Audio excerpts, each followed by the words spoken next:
Hello दोस्तों, स्वागत है आपका हमारे यूट्यूब चैनल कौटिल्यशाला में। और UP PCS, RO, ARO, UP PCS civil services, UP triple SC, PET, लेखपाल, यानी यूपी के जितने भी एग्जाम्स हैं, क्योंकि उनमें करंट अफेयर्स बहुत ज़्यादा पूछे जाते हैं, तो हम उसी को ध्यान में रखते हुए ये सीरीज है हमारी परीक्षा न्यूज़। और हम डेली अखबारों में से या न्यूज पोर्टल में से जो भी हमारे एग्जाम्स के लिए काम का होता है, हम उठा के 10 से 15 मिनट में आपको वीडियो के फॉर्मेट में देते हैं। और इसमें हमारा पूरा ध्यान इसी बात पर रहता है कि दिन भर की कोई भी ऐसी न्यूज़ ना निकल जाए जो कि एग्जाम में पूछी जा सकती है, स्पेशली यूपी के एग्जाम में। तो आइए 12 जून का परीक्षा न्यूज़ शुरू करते हैं। सबसे पहली खबर आस्पिरेशनल डिस्ट्रिक्ट प्रोग्राम, यानी आकांक्षी जिला प्रोग्राम, उससे जुड़ी हुई है। तो क्या है, बड़ी महत्वपूर्ण खबर है कि यूएनडीपी यानी संयुक्त राष्ट्र विकास कार्यक्रम, जिसे हम यूनाइटेड नेशंस डेवलपमेंट प्रोग्राम भी कहते हैं, तो इसने भारत के इस प्रोग्राम को, आकांक्षी जिला प्रोग्राम की सराहना की है। और क्या कहा है अपनी एक रिपोर्ट में कि दुनिया के अन्य हिस्सों में ऐसे कार्यक्रम शुरू किए जाने चाहिए।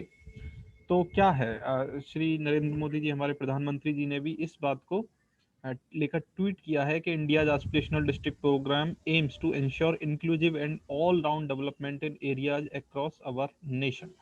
तो क्या है ये एस्पिरेशनल डिस्ट्रिक्ट प्रोग्राम? तो हालांकि हम इसको लेके एक अलग से सेपरेट वीडियो भी लेके आने वाले हैं, जिसमें हम बताएंगे आपको कि आकांक्षी जिला प्रोग्राम क्या है और ये किस तरीके से विकास कर रहा है।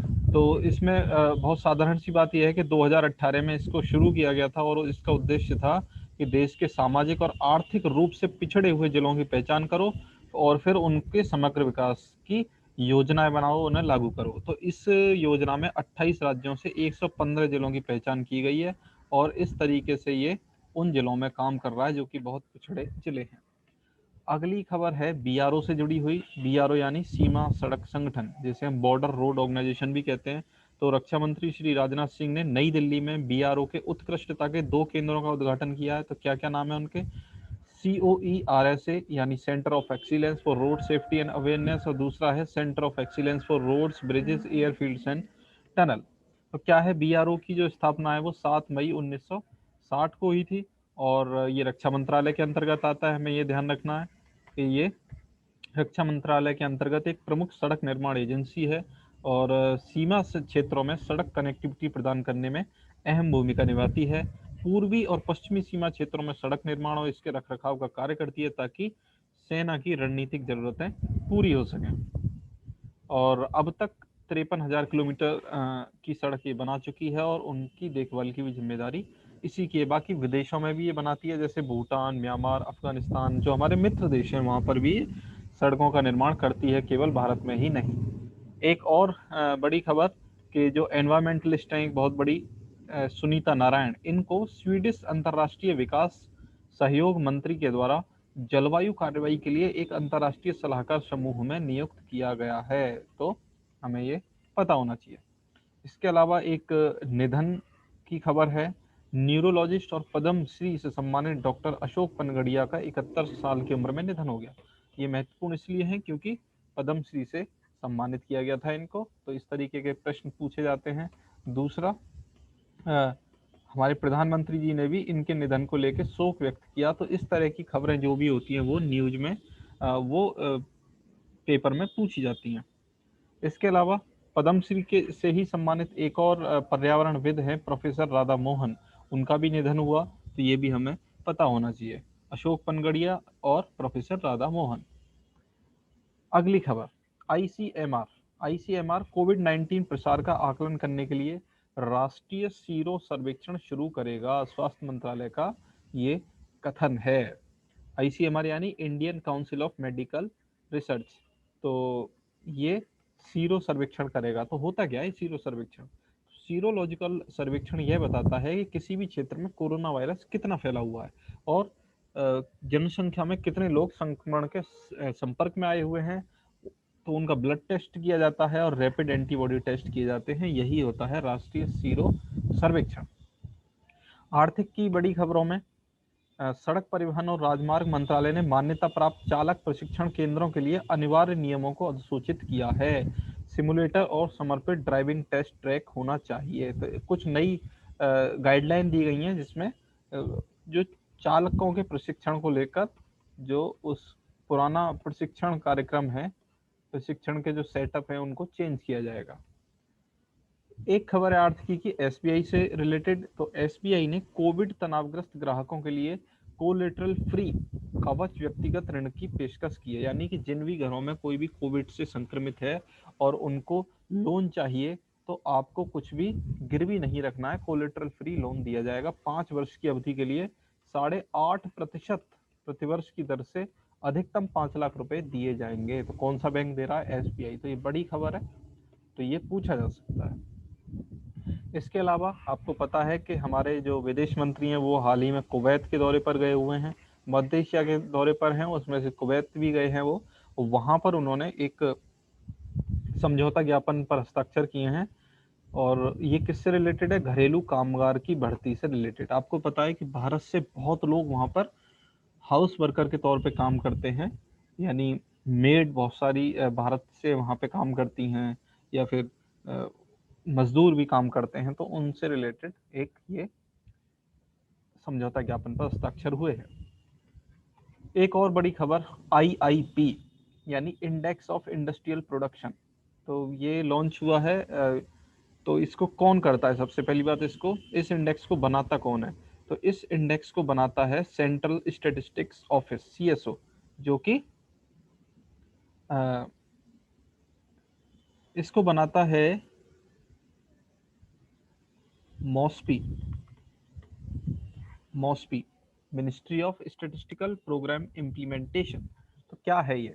तो सबसे पहली बात तो अप्रैल में जो हमारा उत्पादन है कारखाने का वो 135% के लगभग बढ़ा है। अब थोड़ा सा इस इंडेक्स के बारे में जान लेते हैं। यह सूचकांक अर्थव्यवस्था में विभिन्न क्षेत्रों के विकास का विवरण प्रस्तुत करता है, जैसे खनिज, खनन, बिजली, विनिर्माण। तो इसमें कुछ 8 सेक्टर आते हैं, जिनमें से कि आपके सामने 6 सेक्टर आपको दिखाई दे रहे हैं। रिफाइनरी का सबसे बड़ा इसमें शेयर होता है 28%, इलेक्ट्रिसिटी का 19% शेयर होता है, स्टील का इसमें 17% होता है, कोयले का 10% होता है, क्रूड ऑयल का 8%, नेचुरल गैस का 6%। तो सबसे ज़्यादा किसका होता है? रिफाइनरी का, और इलेक्ट्रिसिटी का नंबर 2। तो ये आपको पता होना चाहिए कि सबसे ज़्यादा रिफाइनरी का रहता है आईआईपी में कंट्रीब्यूशन। तो इसे सांख्यिकी और कार्यक्रम कार्यान्वयन मंत्रालय के अंतर्गत सीएसओ, सेंट्रल स्टैटिस्टिकल ऑफिस द्वारा मासिक रूप से संकलित और प्रकाशित किया जाता है।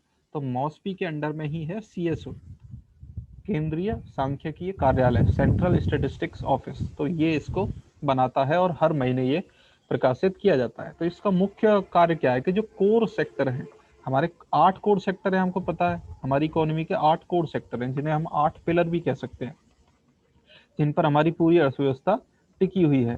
तो उन्हीं के लिए केवल ये बनाया जाता है। ये सामान्य जो प्रोडक्ट हैं कि सब्जी, रोटी, ब्रेड, इन सब के लिए ये नहीं है। जो कोर सेक्टर हैं उनके लिए ये बनाया जाता है। अंतरराष्ट्रीय में बड़ी खबर जो है, चीन ने सैन्य कर्मियों की मानहानि पर प्रतिबंध लगाने वाला कानून पारित कर दिया है।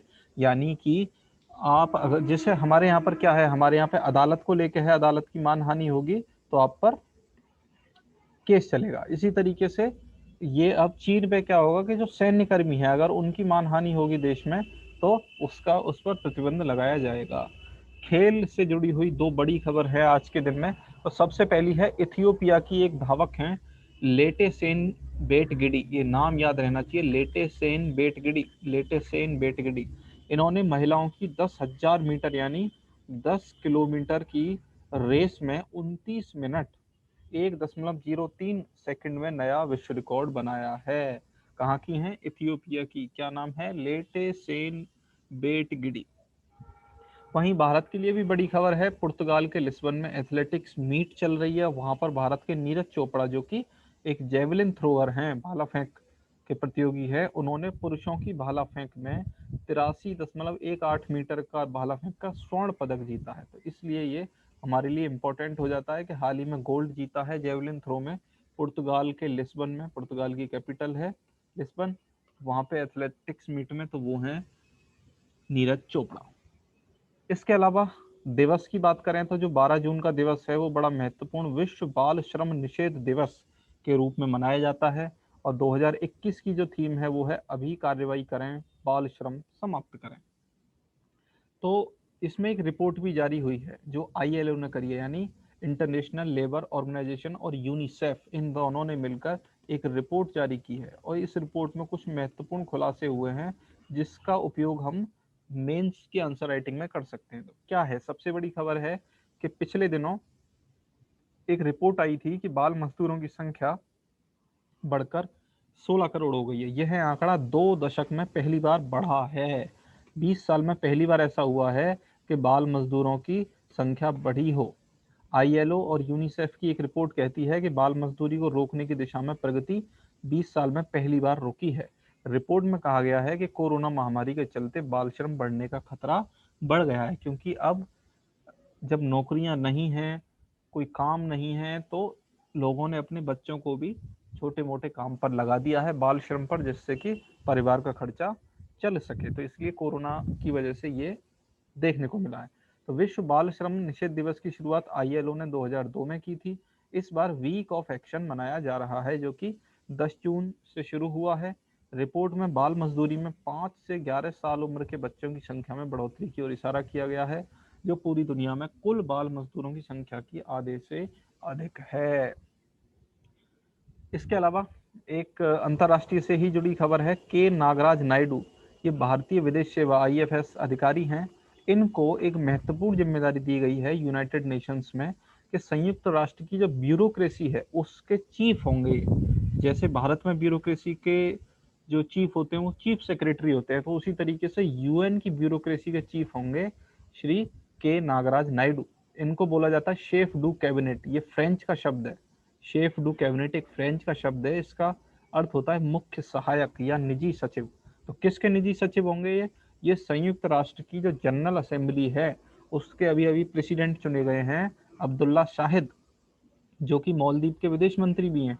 तो इनके ये निजी सचिव के तौर पर काम करेंगे। जैसे प्रधानमंत्री के निजी सचिव के तौर पर ब्यूरोक्रेट कोई काम करता है, उसी तरीके से अब्दुल्ला शाहिद के निजी सचिव के तौर पर काम करेंगे सेफ डू कैडेट के नागराज नायडू। तो नायडू भारत के राजदूत हैं, इन्होंने कई जगह एम्बेसडर रहे हैं ये। तो भारत के संभवतः ऐसे पहले राजनयिक हैं जिन्हें यह जिम्मेदारी मिलने वाली है। तो ये most most most important question हो जाता है, ये जरूर किसी न किसी एग्जाम में पूछा जाएगा। तो ये था आज का परीक्षा न्यूज। उम्मीद है आपको ये समझ आया होगा। हम इसी तरीके से तमाम इनिशिएटिव लेकर आ रहे हैं और हमारे कुछ बैचेस चल भी रहे हैं ऑलरेडी, जिसमें कि हम यूपी की अलग अलग एग्जाम्स की तैयारी करा रहे हैं। जैसे कि हम यूपी PCS की मेंस की आंसर राइटिंग अलग से चला रहे हैं, जिसमें हमने एक ग्रुप बनाया हुआ है। वहां पर जो हमारे स्टूडेंट्स हैं वो अपने आंसर्स भेजते हैं। हम डेली 2 क्वेश्चन अपनी जो फैकल्टीज़ हैं अलग अलग, हर पेपर की हमारे पास स्पेशलाइज्ड फैकल्टी हैं, तो वो उन पर रिव्यू करते हैं। तो आप उस इनिशिएटिव को ज्वाइन कर सकते हैं। वो हमारा फ्री ऑफ कॉस्ट इनिशिएटिव है। अगर आप डेली 2 आंसर लिख कर भेजते हैं हमको, तो हम आपको रिवर्स में चेक करके भेजेंगे बहुत डिटेल्ड एनालिसिस के साथ। इसके अलावा परीक्षा न्यूज का हमारा इनिशिएटिव चल रहा है। और हम जैसे जैसे अब, क्योंकि एग्जाम यूपी ने अपना कैलेंडर घोषित कर दिया है, तो हम भी बैचेस बना रहे हैं। अलग अलग एग्जाम्स के लिए अलग अलग बैचेस बन रहे हैं। तो अगर आप हमसे जुड़ना चाहते हैं तो सबसे पहले तो प्लीज़ हमारा यूट्यूब चैनल सब्सक्राइब कर लीजिए और हमारे टेलीग्राम चैनल को ज्वाइन कर लीजिए, जहां पर हम अपने सारे इनिशिएटिव्स के बारे में जानकारी देते हैं। उम्मीद है आपको आज का लेक्चर अच्छा लगा होगा। देखने के लिए धन्यवाद।